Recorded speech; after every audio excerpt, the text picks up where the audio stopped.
All right, Buccaneers lose to the New Orleans Saints here. It got a little interesting towards the end, but not interesting enough as the Saints do what they always do, beat the Buccaneers pretty handedly. Not what they always do. The Buccaneers actually had a bit of a win streak going against them. Had won, three straight in the regular season before this one. But we've seen this many times. The Buccaneers offense, they cannot run the ball effectively against the Saints front. And instead of abandoning it and trying to throw the ball, they keep banging their head into a wall. You have to wonder, the reality is, the yards per play in this game is insane. The Buccaneers had 7 yards per play. The Saints 4.7 yards per play. Like, the reason why the Saints came away with this victory was Tampa Bay did not go into a passing-heavy offense until late into the game, and also they turned the ball over 4 times. The 4-0 turnover differential. I mean, that's the yards.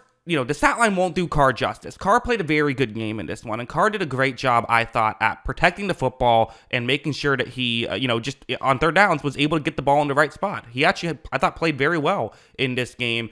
So you got to give credit to the Saints defense. They know how to play Tampa Bay, and you have to give credit to Derek Carr. Also, very frustrating game for several reasons. To me, the biggest concern I have is the Baker Mayfield injury, which, listen, he came back and played, but that doesn't mean anything with Baker. I mean, we all remember what happened in the game that he played with the, or the season he played with the injured shoulder in Cleveland.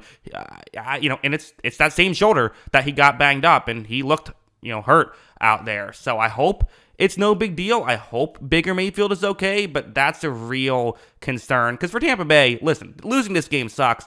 All you got to do is beat Carolina next week, which, you don't want to do. You don't want to be in that situation. You don't want to have to play Carolina and win that game because, yes, Carolina isn't that good this season. In fact, there's no team worse than them this season, but still, we remember when the Colts with Carson Wentz lost the final game of the season to the Jaguars. All they had to do was win that game to get in. I remember in 2008 when the Buccaneers, all they had to do was beat the Raiders, who were terrible that year. I think they won 3 games, and the Raiders beat the Buccaneers, and so the Buccaneers missed the playoffs on the final game of the season. It can happen, but you feel pretty good about it, assuming you're healthy. But again, Carolina, they played Tampa Bay tough, and you got to give credit to New Orleans. They needed to win this game, and they found a way to do it.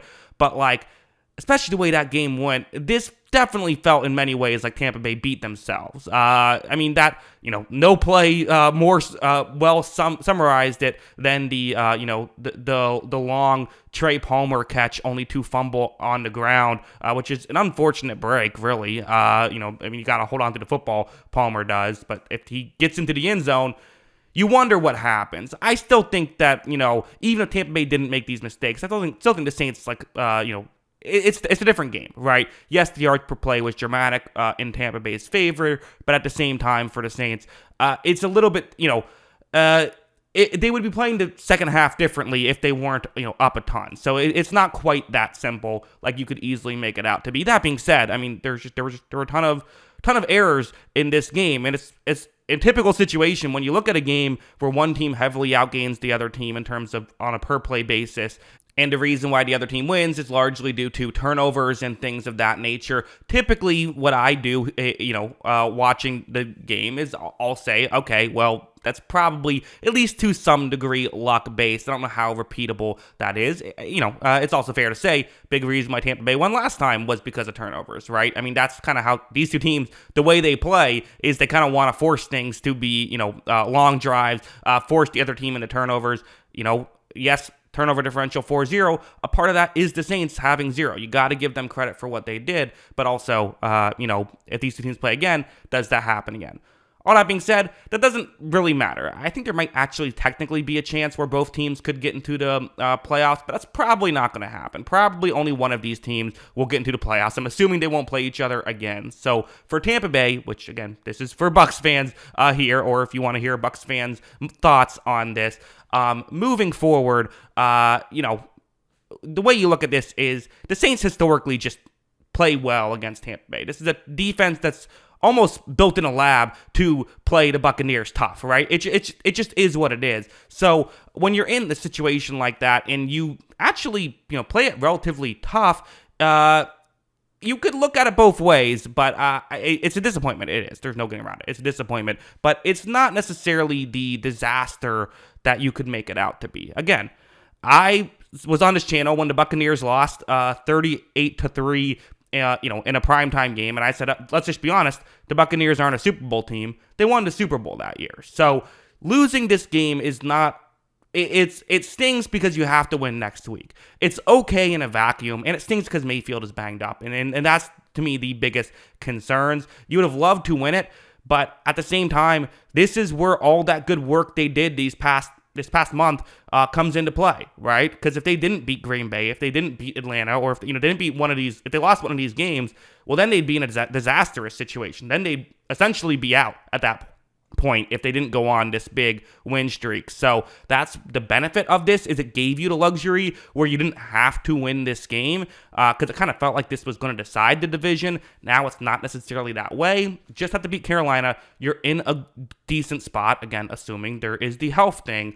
Couple of notes about the game itself. I mean, for one thing, to me, this, I've always been a believer in the Marshawn Lattimore owning Mike Evans thing. That narrative is more about just how the Saints play the Buccaneers, more so than how, Marshawn Lattimore himself plays Evans, although he does also play Evans very tough, of course.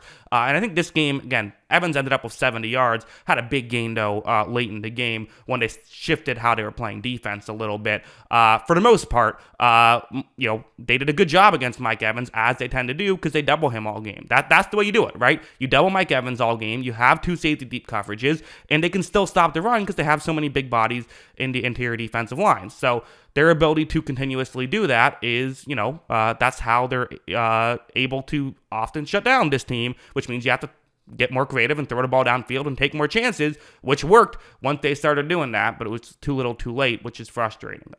It's just, you look at this, and it's just like, people have gotten very high on Todd Bowles. This is going to be a Todd Bowles criticism game, and it probably should be. I mean, this is it was a poorly coached game, and this has been a team that's been poorly coached for most of the season. They've had their moments, they've had their positive moments, but I don't think that, I don't know.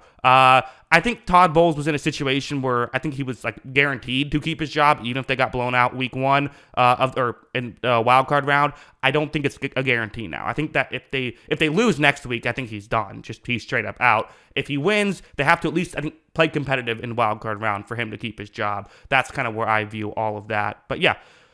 I mean, just a frustrating loss. No getting around it. It's a game that they had a chance to win despite being down 20-0 in this game. But again, the Saints this is what they do. They play very well in Tampa. So it doesn't guarantee anything other than they have to win next week to make the playoffs. But definitely disappointing loss. And again, the Saints, when they play at their best football, are a really good team. And I don't even think they played at their best football in this game, but they played very well. Saints are a really, they're a good team. They are. Tampa Bay and the Saints, again, they both feel like playoff caliber teams to me right now. But yeah, those are my thoughts. What are yours? Let me know in the comments below. Always love hearing from y'all. And of course, as always, thanks for watching.